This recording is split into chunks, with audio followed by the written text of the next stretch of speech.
E olha, foi publicada agora há pouco no canal do YouTube da Casa Branca uma gravação, uma mensagem de despedida do cargo do presidente americano Donald Trump. Nessa gravação de cerca de 20 minutos, Trump desejou sorte ao novo governo. Ele não mencionou o nome de Joe Biden e agradeceu ao vice-presidente Mike Pence.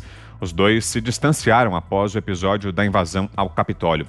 Trump disse: "Todos os americanos ficaram horrorizados com a agressão ao nosso Capitólio. Violência política é um ataque a tudo que prezamos como americanos. Isso nunca pode ser tolerado." O republicano disse que nunca foi um político e que concorreu à presidência porque sabia que havia novos e altíssimos cumes nos Estados Unidos esperando para serem escalados. Ele disse: "Eu sabia que o potencial para nossa nação era grande, desde que colocássemos os Estados Unidos em primeiro lugar." E aí, Ana, o que achou da manifestação, dessa mensagem aí, publicada agora há pouco pelo presidente americano Donald Trump?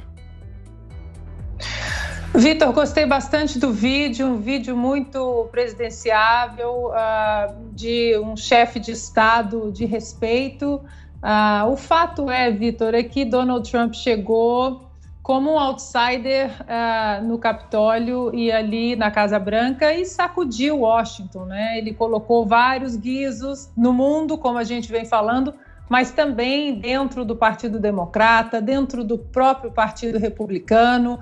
O Partido Republicano voltou a ter um populismo positivo, né? Na era do Reagan, que a gente só vê até então na era do Reagan, por exemplo, onde a base eleitoral é composta pela classe trabalhadora, pelos construtores civis, caminhoneiros, inclusive professores também. Então, esse populismo de falar diretamente com a população não apenas incomodou os democratas, mas também os republicanos, né, que até então havia uma dinastia republicana, primeiro com a família Bush, depois com a era ali de Mitt Romney, era até chamado os republicanos do Country Club, né, que estavam sempre fechados nas suas bolhas e com uma comunicação muito precária com essa classe trabalhadora, que foi a classe que exatamente elegeu Ronald Reagan, por exemplo. Na reeleição dele, ele venceu em 49 dos 50 estados americanos, e numa agenda de um liberalismo, uma liberdade econômica muito grande,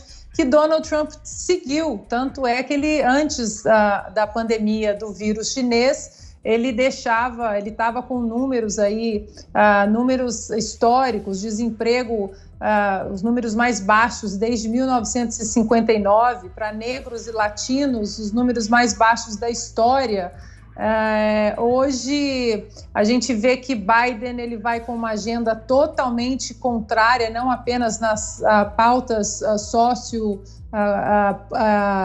socioculturais, mas também econômicas. É uma preocupação muito grande. Ele já disse, por exemplo, também que vai revogar a reforma tributária super robusta que a administração do Trump passou em 2017, ou seja, será que 80 milhões de pessoas votaram num candidato que disse que não, eu vou revogar uma reforma que eliminou impostos?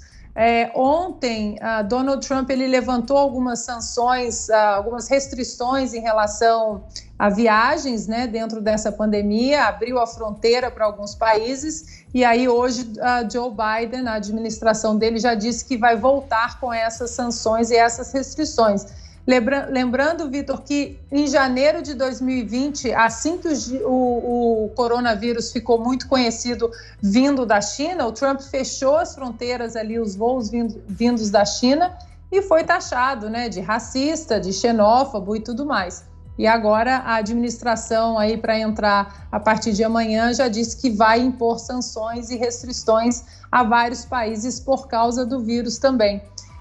Eu gostei muito do vídeo, Vitor, e agora a gente desejar que a América tenha um pouco de união e de paz, pelo menos no início agora, para ver se tenta melhorar algumas fissuras muito graves que estão aí abertas, algumas fraturas expostas que estão aí há 4 anos, embora eu ache que vai depender muito também do próprio tom do Partido Republicano, que uma parte dele agora quer que Donald Trump saia do partido, mas 2/3 do partido disseram que se Donald Trump criar um outro partido, esses 2/3 acompanharão.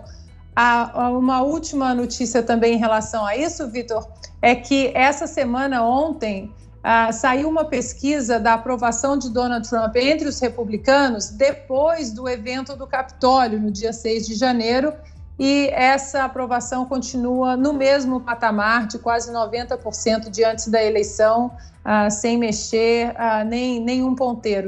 Então, Donald Trump sai com a base muito solidificada entre os eleitores republicanos.